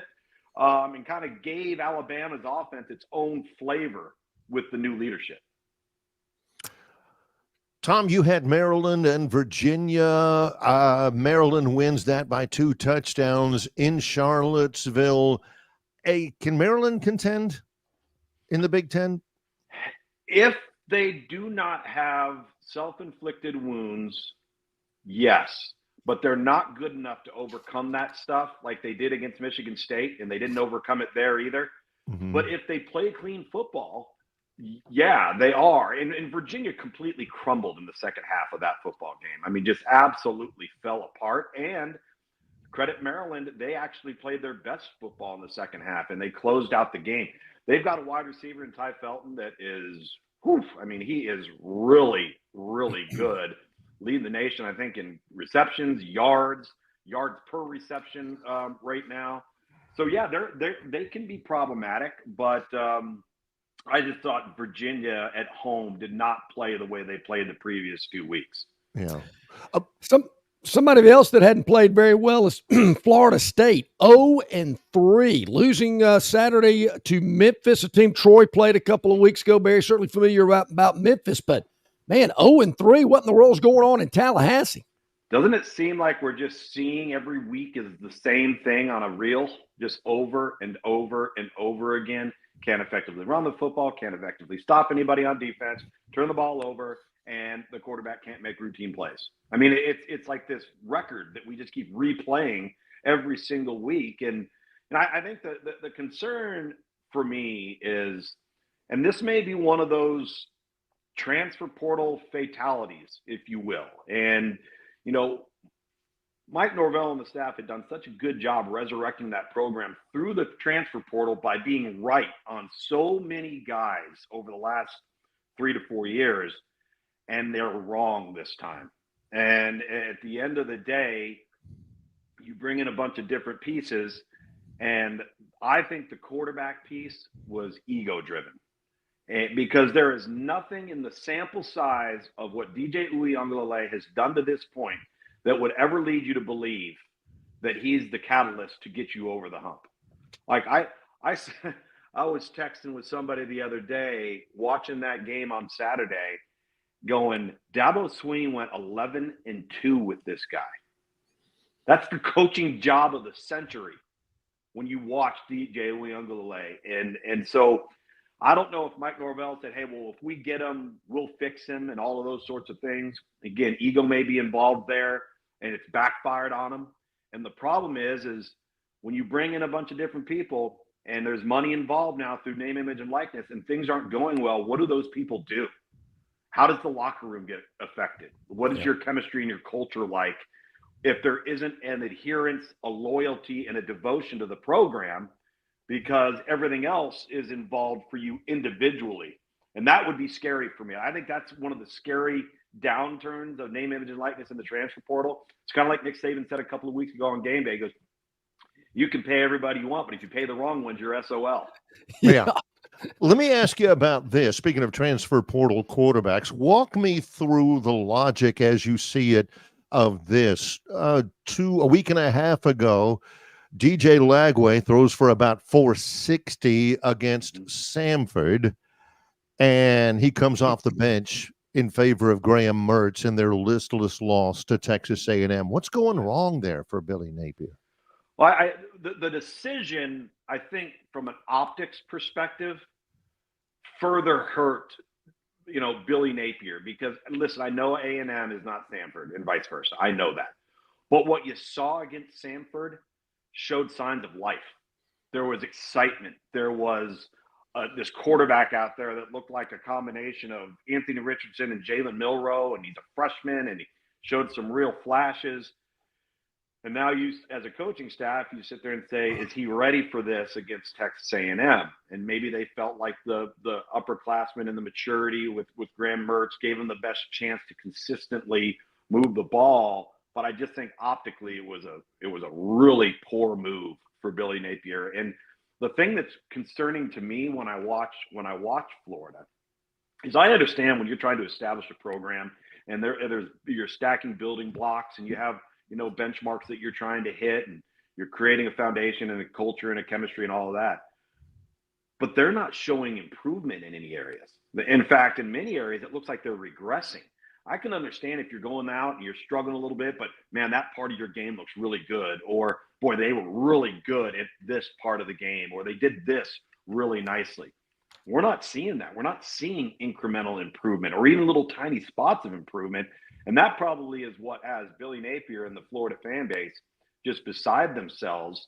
But I pose this question to a lot of people too, because when Jim McElwain got the job, I don't know if you guys remember this, they were starting to actually turn the corner a little bit. Then Will Greer got popped for the steroids. Remember that? Yep. And when that happened, everything started doing this. We just went right down, right? So that thing didn't end well. Then you bring Dan Mullen in, obviously, and he had tremendous success at Mississippi State. And he gets fired, and then you bring Billy Napier in, who had great success at Southeast Louisiana. And now all of a sudden it appears he's taken stupid pills, which we know he obviously hasn't. But it does beg the question, like, what's wrong institutionally there? Like, what is wrong internally at that program? Yeah. What's your best guess? I don't know. I know this. Me neither. The fan base is, I mean, there's never anything positive coming from that fan base. And I think it just wears on every facet of the program, including the players. They never hear anything positive, ever. Whether it's on the internet, on radio, on television platforms, within their own stadium. Like, how are you supposed to generate any confidence when a very passionate fan base, and I get it, is constantly angry? Yeah, I don't know how they're going to have a lot of confidence, Lugs, because they've got games at Texas, at Georgia, and at Tennessee coming up. They're in Starkville this weekend. I still can't figure out how Toledo comes into Starkville and embarrasses Mississippi State. But this looks like a team Florida should be able to beat. If Billy Napier and the Gators can't beat Mississippi State this week, they might not win a game the rest of the year, and I'm not sure Billy Napier makes it past the off week. Well, a lot of people are wondering how he made it past yesterday, right? And listen, I know when we talk, you know, coaches' hot seats and things of that nature, it's very easy to say we got to get this guy out of here, right? But in order to do that, you actually have to have a current plan for how you're going to get through the rest of the year. And if you don't have that plan in place, it doesn't do you any good to make the move. So we'll see how the thing plays out. But you're right. I mean, could they be staring at a 1-11? Yeah, I mean, they could. They could, and they have way too many good athletes for that to happen. Quick thought, Tom, about Hank Brown and his performance at Auburn and maybe what that means for the Tigers for the future. They just take care of the football, right? I think so often, Barry, we overcomplicate this game. And the game is about possession of the football, blocking and tackling, right? And we sometimes look at this and look at that and this and that. And just like the Alabama discussion we had last week with South Florida. Well, when you commit 13 penalties and turn the ball over 3 times, it's hard to win. Well, Cal is actually a pretty salty group, and they're actually a pretty good team. And you don't just go out and turn the ball over 5 times and think you're going to win. I don't care if you're at home or on the road. So I thought what Hank Brown did is he just distributed the football, made good decisions. Now, it was the worst defense in major college football with New Mexico. The game was tight early, but I thought they did a nice job of pulling away, and they played clean. They ran the football effectively with Jarquez Hunter. I think if I would have a critique, it would be on the defensive side of the football because they can't create any pressure. You know, they had 1 tackle for loss the entire game. No sacks, no hurries, nothing on that side of the ball. That's going to have to improve as they start to take on Arkansas. But you should be encouraged as an Auburn fan because at least you played smart football. They're not good enough to go out against an adequate quality team and turn the ball over or be heavily penalized or not be able to convert third downs and win. But when they do those things well, they can compete against anybody on their schedule. Is Tennessee for real? I think we're going to know a little bit more about them as they travel to Norman this weekend. But, man, they are putting up a lot of points. And Barry touched on this earlier. I didn't see it. I didn't know it. But Heupel's got a big lead and goes for the onside kick before halftime to pour on even more. The end of the quarter. Have you seen the alignment? Have you watched it? Have you seen it? No, I have not. So I will say this. Okay, it's 30-0. I get it. All right. But if you watch the actual onside kick, I would have kicked it too. Kent State's alignment in their kick return game is so flawed. And I guarantee you Tennessee saw it on film. Yeah. That if they lined up like that again, it was an automatic. I don't care if you're up 10-0 or you're up 60-0. So I really didn't have a problem with that. And it's a great opportunity to work it in a live drill, right? So to answer your question, yeah, I actually think Tennessee is really good. And it's not because of the explosive plays. It's because of their run game and their defense. We can talk all we want about Nico and all of those sorts of things, but that team can flat run the football. And defensively, they are vastly improved. And so the problem for Oklahoma is Oklahoma right now is not built to get into a track meet. And Tennessee thrives in a track meet. That's what they want to get you into. And if they get up 2 scores on a team like Oklahoma, I don't know how Oklahoma responds or how they can react to that and keep pace, because that's not what Oklahoma is right now. It's exactly what Tennessee wants to do to you. Mm-hmm. Man, as always, great stuff. Tom Luganbill, college football analyst for ESPN. Lugs, where will you be this week? I've got the red bandana game at Boston College against Michigan State. Okay. So excited about it because Yes, I don't that's know a great. if you're familiar with that story. If you're not, with Wells Crowther and the red bandana story, go Google it. Go look it up on YouTube. It's one of the most inspiring stories you will ever hear. Yep. And they devote a game to it each and every year. I had the game last year against Florida State. We got it again this week against Michigan State. It'll just you'll have a lump in your chest. There's no doubt about it. Yeah, good stuff. Google Wells Crowther, Yep. Boston College to find out a little depth of what Tom's talking about. There's always plenty of depth in what you tell us anyway, Tom. Thank you so much for the time. We appreciate it. You bet. Tell my wife that someday. Yeah. I love it. Luke, have a great week, my man. We'll talk next Monday. Thank you so much. That's Tom Luganbill, brought to you exclusively by Riverbank and Trust. Local banking expertise, the newest innovations and technology, personal attention, genuine hospitality. It's all just part of the Riverbank and Trust difference, and they invite you to experience it for yourself. Welcome to banking above and beyond. Riverbank and Trust, with locations throughout the river region, locations throughout the state of Alabama. Check them out at riverbankandtrust.com. We've still got to award our Dreamland Pick 3 winner. Also, maybe some phantom recap a little bit later on. What do you say when we get back from this first break of the hour? We'll go through our Dreamland Pick 3. Okay. We'll tell you what the Phantom did. We got a lot more stuff to talk about as well. Some great chats coming in on our River Region Straw chat line. You can email us, Longshore and McKnight at gmail.com. That's Longshore and McKnight at gmail.com. And we got some old faithfuls on our chat line. Dennis. We got Robbie from Greenville, Danny from Margaritaville, Bill Jeff from Billingsley. Parents. So, we got a lot to do. Longshore and McKnight, presented by Bud Light.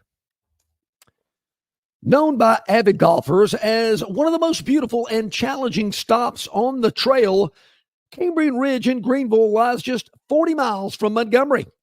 It is well worth the ride for any golfer looking for 27 holes of jaw-dropping golf.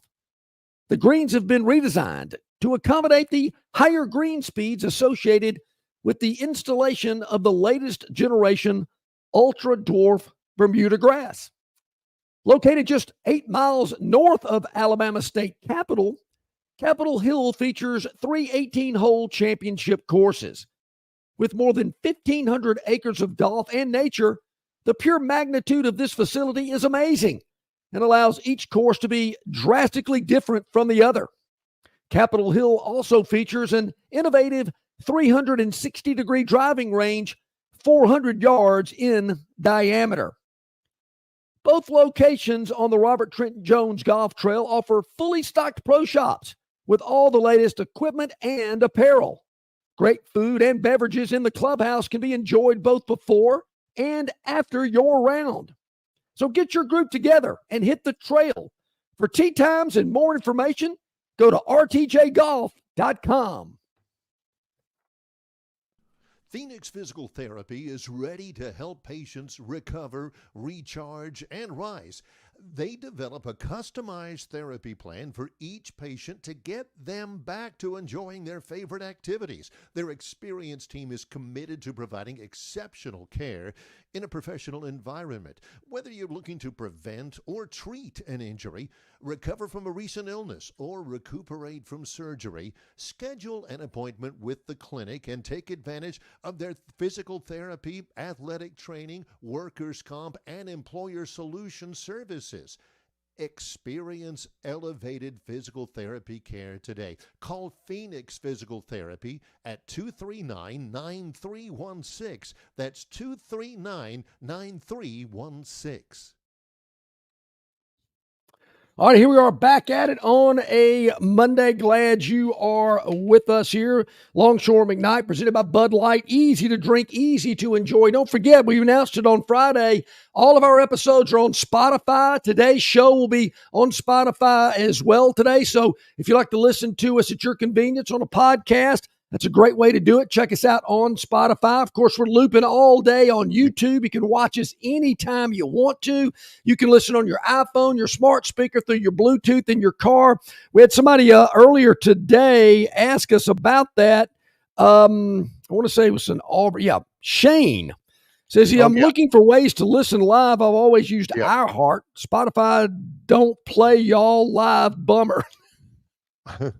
Okay, Spotify Shane. don't play y'all live. Yeah, we are working on that as well. That's all I can tell you. You know, Rome, what is it John likes to say? Rome was not built in a day. Usually in this upcoming segment, you know, patience. It's a long season. Rome wasn't built in a day, but we'll talk about the Phantom in just a little bit. Our Dreamland Pick 3, Barry, very happy to announce we had 4 contestants that swept the board.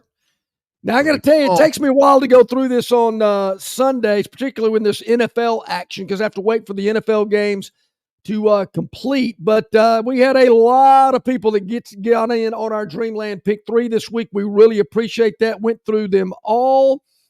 And I will tell you that Matt, Les, Glenn, and Ben all swept the board.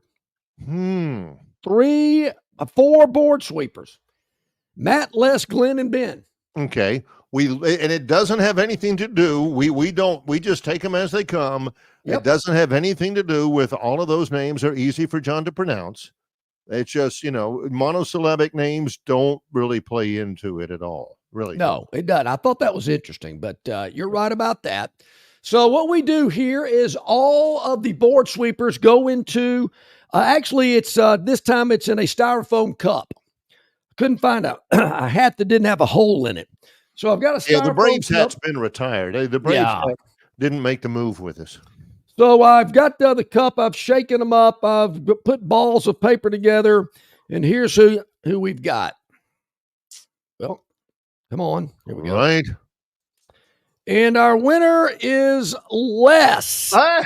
Les is our winner, and let me see. Les is Les Perot down in Ozark. Yep. Way to go, I know Les. Les really well. One of my great friends.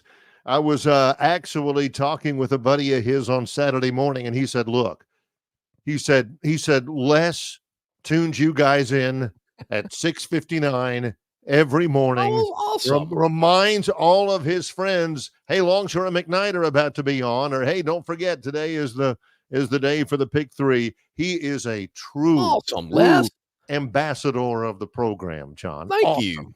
Yes. Well, I'm glad that you were able to be a winner. And I want to say, but I'm going to get to these guys in a minute, but Les had Troy, Pitt, and Boston College. Those were his 3 games. All of those teams covered. They did. Even the Troy Trojans covered. Yeah, they were standing a real good chance of winning the game outright. Yeah, boy. So there you go, Les. Kidding. Matt, Glenn, and Ben, congratulations to you guys, but you came up just a little bit short, but you did sweep the board, but Les won in a draw-off. So get in next week. This week. We'll do it again this Friday. Our Dreamland Pick 3, $50 worth of Dreamland barbecue is up for grabs. Yes. And Les is going to be having some really good times and some great food at Dreamland. Way to go, Les. Now, Alabama is off this week in preparation for their huge matchup against Georgia in Tuscaloosa. If you can't make that game, or if you want to impress your people at your tailgate spot in Tuscaloosa, then Dreamland Barbecue can handle your tailgate stuff. Just call ahead, 2 locations. This week, Auburn is at home against Arkansas. I believe that's a 2:30 start time, and it's on ESPN. I believe so. Troy is at home Saturday night against Florida A&M at 6 o'clock. Listen, Dreamland Barbecue, if you're in the Central Alabama area, swing by the Dreamland location, Dreamland East at the intersection of Vaughn and Taylor Roads, and call ahead, and you have have your tailgate package picked up and ready. You can go by and grab it. Same thing with Auburn. Just stop by there, or you can go downtown on Jefferson, right across from Riverwalk Stadium, and you can pick it up there for your TV watching parties that you've got, or you can pick it up really for anything. A Dreamland Barbecue, 2 locations in Montgomery. Locations available at dreamlandbbq.com. If you're going over to Auburn, Barry, you can pick up some hog in Montgomery and take it over there and enjoy it, and then watch Auburn feast on the hogs. They hope at Jordan here at 2:30. Yep, Auburn is a 4-point favorite in that game right now. And by the way, Lugs, I thought it was really perceptive of him. Tennessee and Oklahoma from Norman, 6:30 Saturday night, ABC. Number 6, Tennessee. Number 15, Oklahoma. He says Oklahoma is not built for a track meet, and that's all Tennessee is. I was a little surprised until I heard Luke's explanation. Tennessee is a 7.5-point favorite at Oklahoma. Seems like a lot. Ooh. Now, Wally says he's 0-5 on the pick 3 drawdowns. Wally. Yeah. What do we do? Is due. What can I tell you? It's kind of like when you're flipping a coin door and it's come up heads like 15 times in a row. You go, tails is due. And that heads comes up once again. Mm-hmm. The coin doesn't know what its previous flip was. Yeah. It has no idea. Keep trying, Wally. Your day is coming. I can feel it. Yes. That's what the Phantom always says. Keep trying. Well, Barry, we're excited to announce we had a non-losing weekend. Again. Okay. But it could have been better. It could have been better. We had Alabama early laying 16, no problem. Okay. No problem at all. We all know that. That was no problem. That 16 was easy. No problem. Boston College catching 16.5. That got a little dicey at times. BC had an early lead. Yeah. Missouri came storming back, but things took care of business, and we were able to catch it under the 16.5, which is Boston College loses it by 6. Yeah. But they cover. That's right. Okay. This next game. Here we go. There's always one of these every week in the Phantoms recap. Barry, I'm telling you, this one game, yeah. Now, I know it still might be stinging just a little bit. Probably not as much. I mean, we got a new season, a new coach. But John Summerall's departure from Troy to Tulane, that stung. But, we've moved on. But in the game Saturday, Tulane is playing Oklahoma in Norman. Right. Yeah. Oklahoma is laying 14. They are up 27-19. We got about 4.5 minutes left. Tulane has the ball on their own 30, 35-yard line. Okay. It's 4th and 13. I'm thinking, okay, punt. Got plenty of time. Yeah, you're still good. Punt this bad boy. Summerall elects to go for it on 4th and 13. You're talking about screaming at the TV screen. What are you doing? No! Of course, I think the quarterback gets sacked or something. What happens? Boom. Oklahoma goes in and scores. A meaningless touchdown. I mean, they're already up by 8. Now they're about to go up even more. And all I need is there's the clock to run out. Just put the ball away. The line was 13? 14. 14. Oklahoma wins with that late touchdown, with 2:55 to go, by 15. That one hurt. That one, just a simple punt it. Just let your defense. Don't just punt it. You never know. Got plenty of time. Plenty of time. That one. Yeah. Anyway, so that was not a good feeling going into the night action. Colorado State let me down. I've been hearing a lot of bad mojo in Boulder out of this Colorado team, but they went into Fort Collins and beat Colorado State. So we were 2-2 on the weekend, a non-losing weekend, right? 7-6 on the year.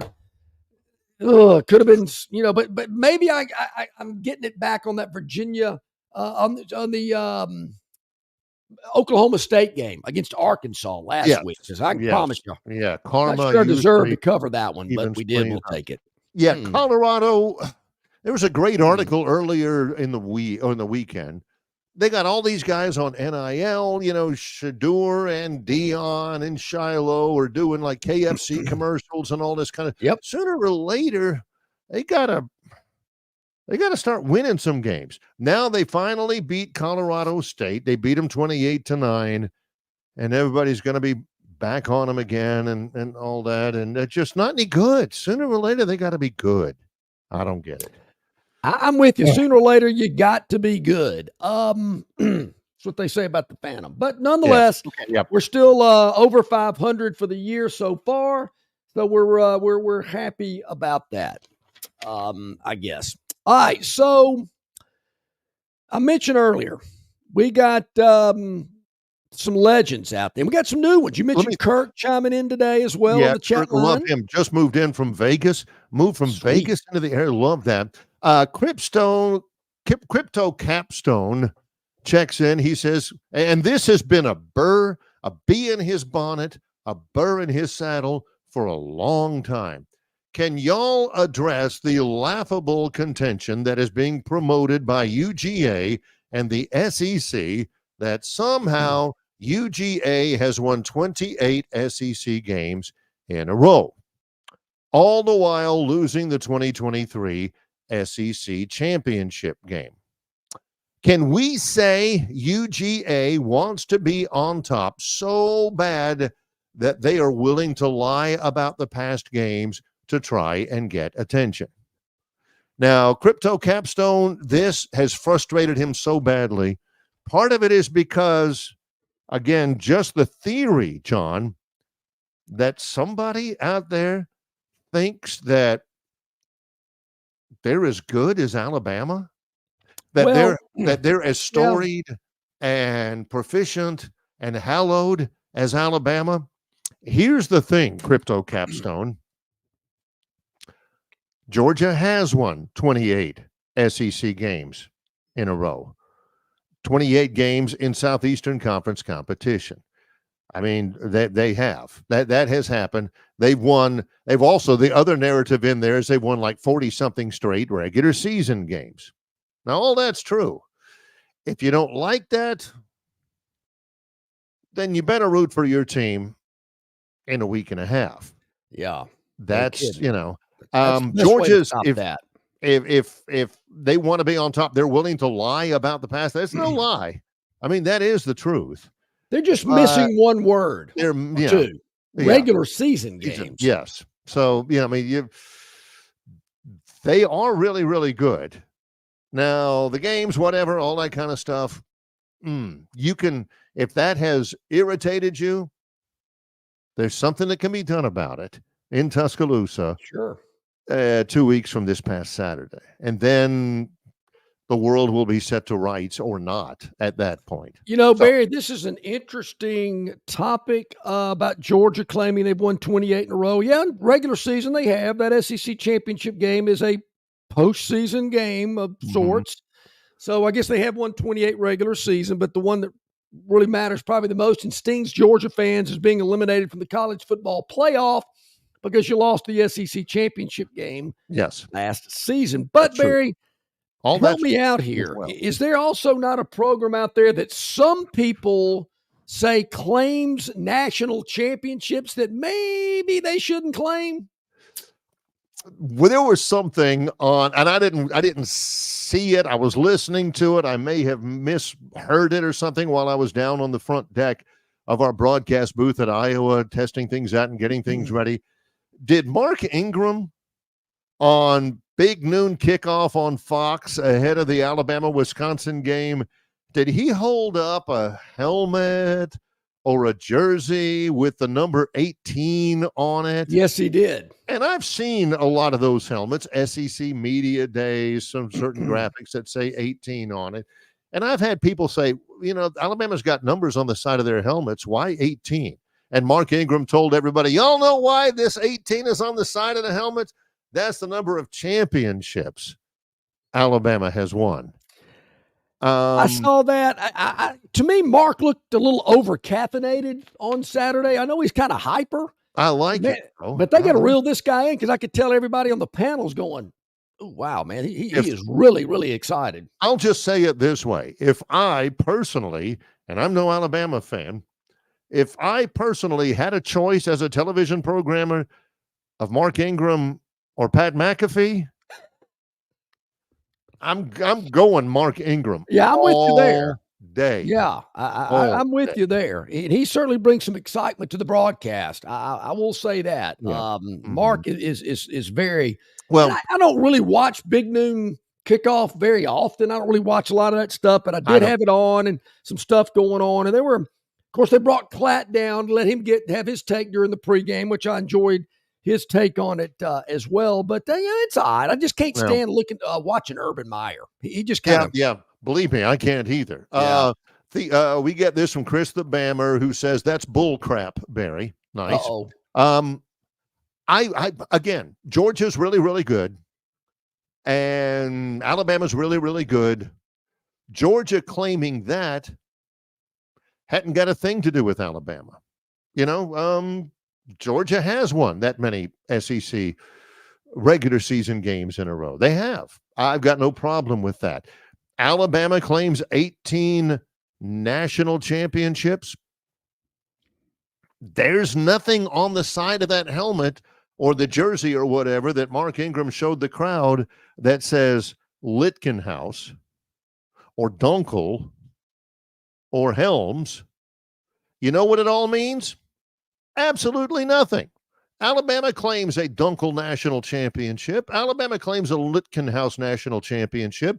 Things that they didn't do until 40 years after the event. Sure, it's all about public relations. Sure, it's all about making your program look the best. Can anybody tell me anything about Ed or Ned Litkenhouse? Or how legitimate Fred Dunkel is? Or no, it doesn't matter. Usually, if you're going to give Georgia a little bit of back chat for winning whatever it is, 41 straight SEC regular season games, 28 straight in the SEC and games actually in the SEC standings, that's fine. But you're also got to give somebody some credit for keeping Ed and Ned Litkenhouse's name alive, however small. Well, I wasn't alive when Ed and Ned were around. Most of our viewers and listeners weren't around when UPI awarded a national championship. It's UPI, not UTI. Yeah. Which is painful. I do remember when UPI was around. I'm showing my age. So, it's just kind of what was relevant at the time. And obviously Ed and Ned were pretty relevant back then. So, why not? I've said this before, other programs should probably worry about winning more titles themselves than worrying about how many Alabama claims they've had. But if it makes them feel better, we'll take, Alabama can take away 2 or 3 that you don't like. Maybe that 1966 title should be added if you take the 25 one away or whatever. But even if it's 18, 13, whatever, I still think they're probably pretty happy. About what they've accomplished there. Absolutely. Crypto has sent some great chats in today. Crypto Capstone. I'd like to know his thoughts about the improved play on Alabama's offensive line on Saturday in Madison. I know Crypto's a big O-line guy. I'd love to know what he thinks about the improvement there, because I certainly thought it was improved. I saw a better O-line Saturday. And I think a lot of it had to do with being healthy.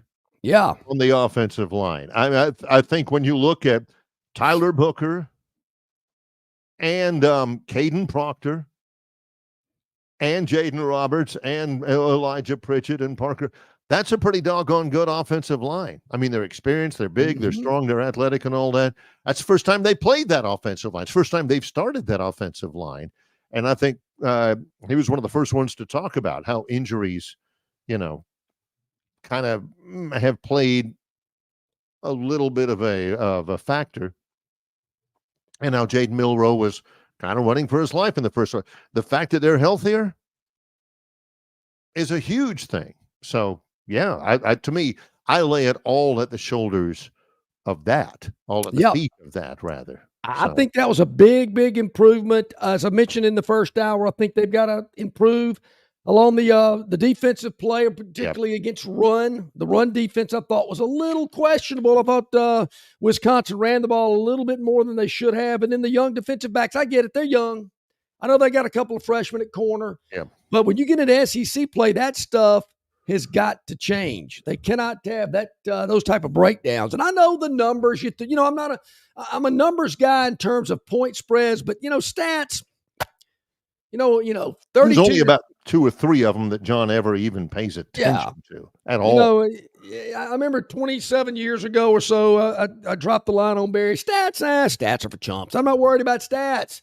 And then Spurrier used it, and it was Wisconsin. Spurrier said it. It was at media days. I'm not real sure what forever ago. If it was before or after he was really berating the commissioner of the SEC about expanding the playoff. And John happened to be standing next to the SEC commissioner, Roy Kramer, while this was going on, and his face kept getting redder and redder. Oh, this is good. This is great. Bigger and bigger. But by the way, Wisconsin's passing attack. Yep. Good for 141 yards against that suspect Alabama secondary. I just saw some holes there, just trying to get it corrected a little bit. But Spurrier also made the comment: stats are for chumps, some losers and assistant coaches. Yes. Something about assistant coaches. I remember losers was in there too. Losers and assistant coaches. Might have been more than that, but at least it was that. Yes. This week it's still going on. There is NFL action tonight. Falcons and the Eagles this evening. And then that's it for this week. And we can start turning the page at least a little bit, especially starting on Wednesday, to next week, where, again, the only 2 SEC teams that don't play next week are Alabama and Georgia. They're getting ready for it. There is 2 games. Okay.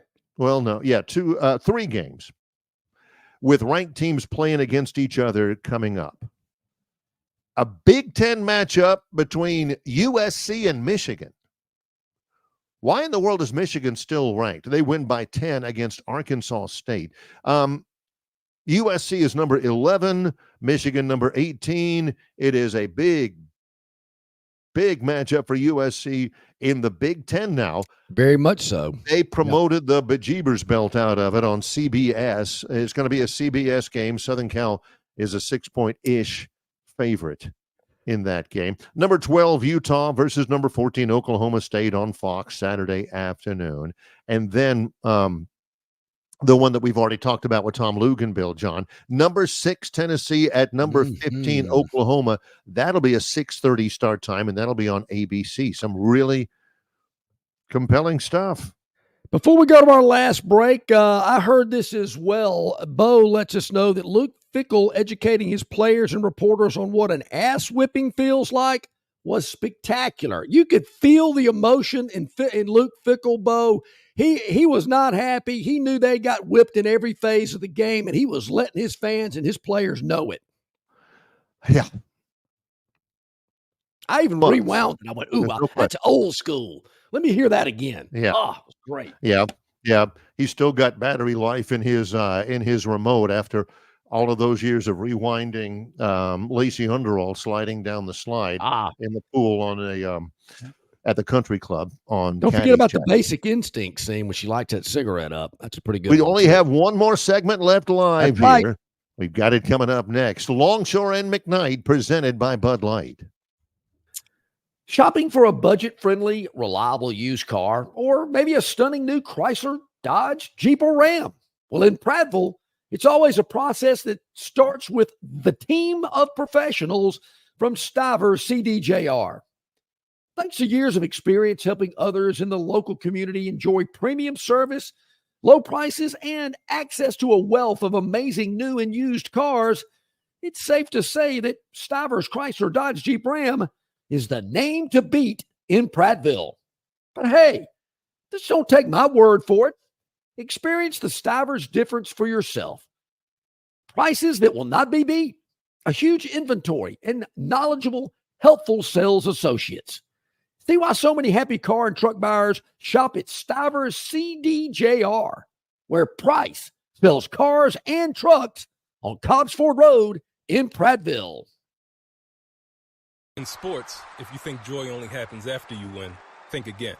Look at the world's most successful athletes like Serena Williams, Brooks Koepka, and Alex Morgan. They don't spend all their days grinding away. They take time to enjoy themselves, like getting together with friends over a Michelob Ultra, because they know that happiness is the key to winning, and that joy is the whole game, not just the end game. Michelob Ultra. 95 calories, 2.6 grams of carbs. It's only worth it if you enjoy it. Enjoy responsibly. AB Michelob Ultra Light Beer, St. Louis, Missouri.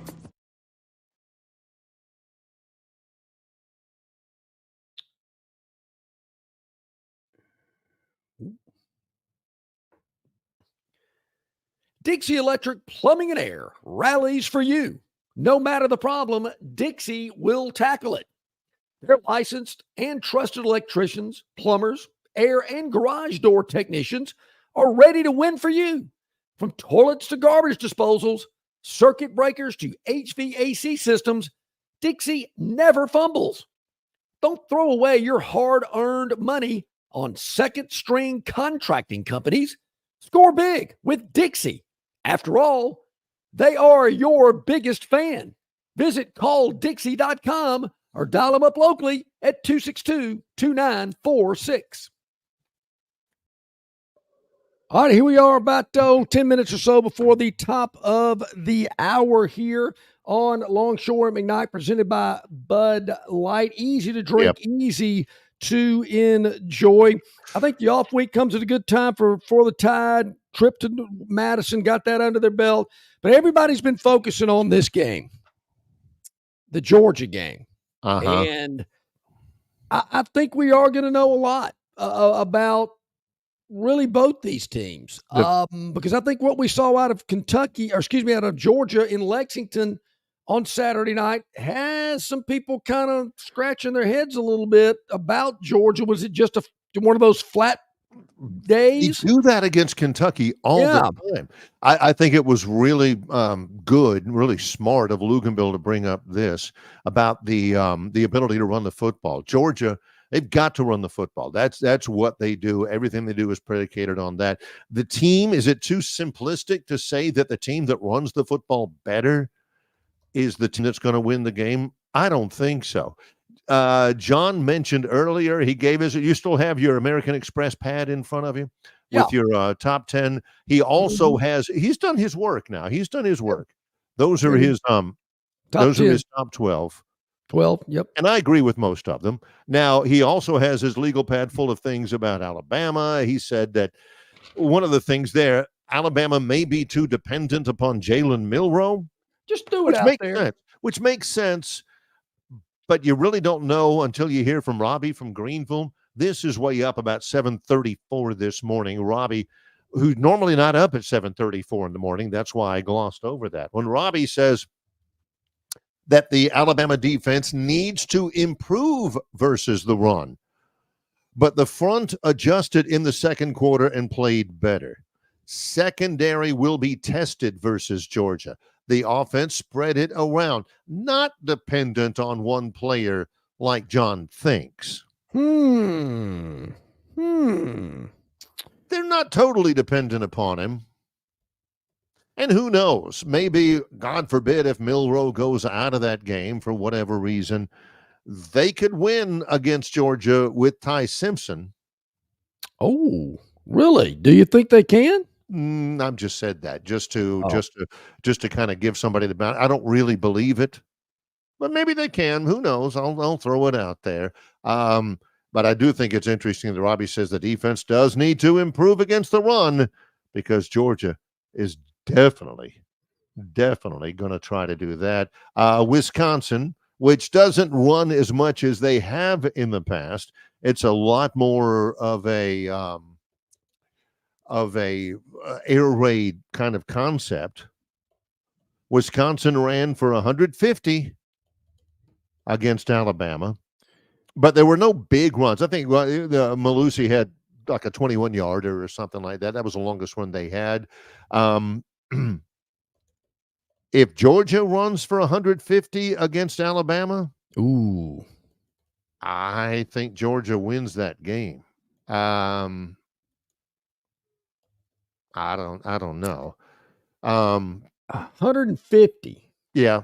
And also, this is a couple of other things real quickly as we get some viewer content in some more.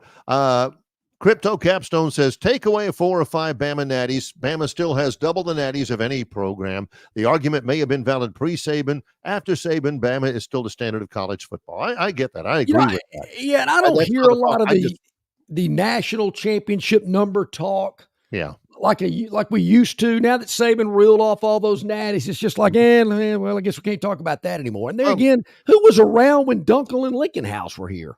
Well, just because they weren't around doesn't mean it didn't happen. Yeah, big deal. The Spanish Inquisition, overrated. Nobody remembers them. The Spanish Inquisition. That was a part of Mel Brooks, A History of the World. I'm not questioning the number of national championships they won or how many they claim. All I'm saying, Crypto Capstone, is that Georgia is polishing it up a little bit. And it's not just Georgia. A lot of people in college polishing up a little bit, saying, we've won 28 straight games in SEC regular season play, and you don't like that. It's the same standard by which Alabama's saying, we won more national championships than anybody else, and we'll even count Litkenhouse and Dunkel and Helms and all that. I don't focus a lot on how many national championships Alabama has won. They have won a lot. They are the best program in college football, and regardless of Georgia. What I find interesting is let them say that. Let them say it. Who cares? I feel at this time I should go and give a history lesson of all the national championship games I've attended in person that Alabama's participated in.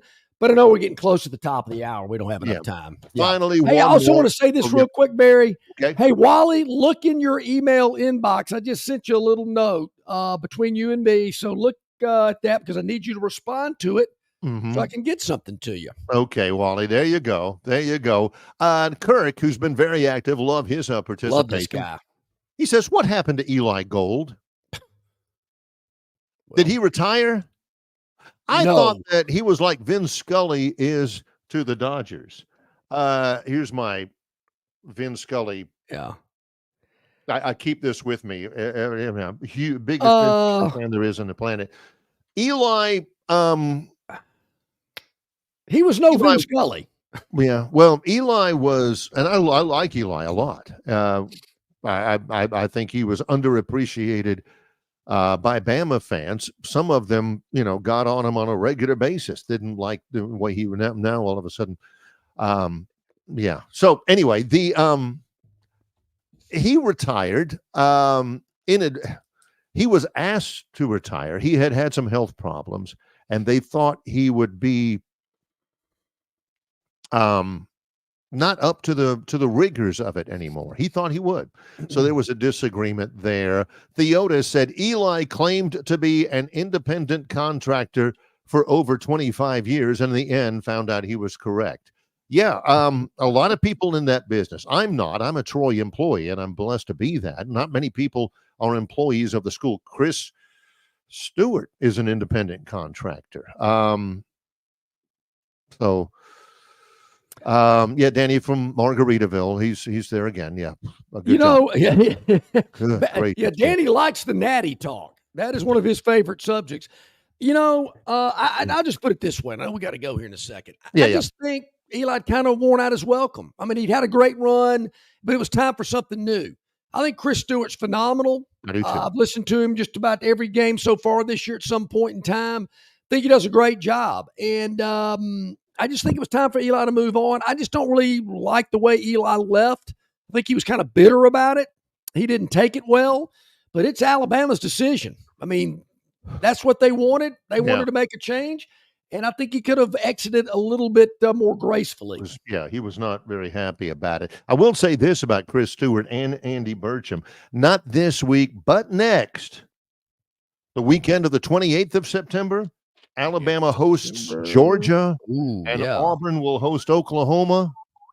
Look for Chris Stewart maybe that week on this program. Look for Andy Burcham from Auburn maybe that week on the program. We've kind of circled that for our premiere for those guys. Do we know when Auburn's kicking in the Oklahoma game? I haven't seen the Oklahoma game kick yet. Because I do know the Alabama-Georgia game is a night game. Yeah. We do know that. I'll have to look that one up. But I don't know if they've announced that or not.